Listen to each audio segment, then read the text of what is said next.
15 months and counting, it seems to me that the congregation, me included, have come a long way. While I would not suggest that everyone from every point of view is completely content with the state of affairs here at Beatitudes, things are definitely better. Last Sunday morning, I pointed out that we've met our financial obligations. We've made great strides towards balancing the budget, and attendance has improved. One cannot speak for another, but to me, morale is dramatically improved. And personally, I have found friendship among people of every resident viewpoint in the congregation. The metaphor I would employ in describing the congregation is that of an emergency room. One goes to the ER when one has sustained life-threatening injuries or the acute phase of a disease. The job of the ER is to stabilize the patient, or if you will, keep them alive long enough for the proper therapies to begin the revitalization of the body. While no metaphor is perfectly applicable, my view is that we are exiting the ER and ready to give full attention to revitalizing the Beatitudes congregation. So where do we go from here? The answer to the foregoing question in true rabbinical style presumes the prior question. Where are we now? When I look out upon all of you on Sunday mornings, I see a wonderfully warm and caring bunch of people. I see real people with decent hearts who want to follow God as best they're able. And it's an honor to proclaim the path of discipleship to you during sermon time, and you always give me a fair hearing. Thank you. But as I look out upon you, there is another disturbing reality: our age. Relatively speaking, I'm one of the younger persons in the congregation, and I'm far from young. If we took away the children of our staff, the picture grows even grayer. Please understand, I'm not being critical, just direct. The future of Beatitudes depends upon us in the here and now. It depends on us doing something about our aging demographic. But changing the demographic arc in a congregation is not easy, because once critical mass has been lost, it's very difficult to restore.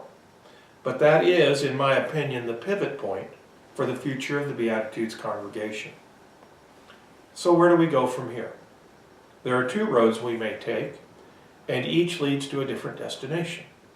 The first road one could call the road of least resistance. Many of our aging congregations have taken this approach, and it looks like the following. One minimizes all expenditures, guards every dime, serves primarily those groups already resident in the congregation, funds little new programming, while hoping that time will attract new blood, the new blood necessary to the health of the congregation. This approach, in my experience, provides 15 to 20 years of apparent normality, while masking the gradual decline of the congregation, including the financial base. The best case scenario in the end, if the financial base can sustain the decline, is what I call an endowed museum. If the financial base also declines, a real possibility, the church property is eventually sold and the congregation disbands. If this seems impossible, please consider the cost of annual and deferred maintenance over 20 years. The upside of this road, however, is significant. Those of us currently in the congregation will likely be able to continue business as usual during our lifetime. Now there is, of course, another possible road, or path, upon which we can embark. Let me at the outset note that this alternative is the more strenuous of the two. It is possible with great commitment, prayer, and a lot of hard work to rebirth or revitalize a congregation. Such a process is not flash in the pan and requires real commitment over a sustained period of time. About now, if you're still with me, you're probably wondering, well, what does this rebirthing look like? Well, let me tell you first that the end result is a dynamic, active, missional congregation that contains within its body a balanced demographic. However, the most important piece of the process is rebirthing, which I will attempt to describe in the next paragraph.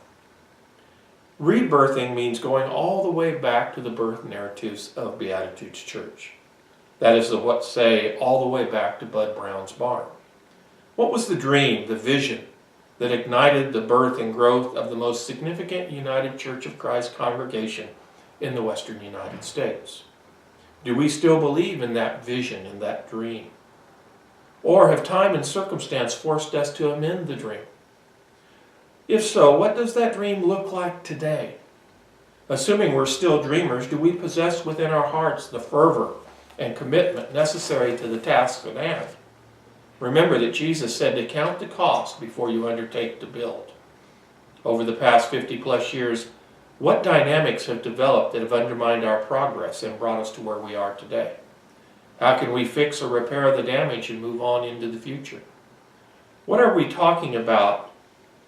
What we're talking about here is not dwelling on the negative or a resurrection of past conflicts, but prompt, direct, and honest self-appraisal. We're speaking about a positive, honest, and uplifting dialogue. Now, the single best tool in order to undertake and expedite this process, in my opinion, is Tony Robinson's book, Changing the Conversation. Like any book, some aspects are more relevant than others. Some insights will be directly applicable, while others not so much.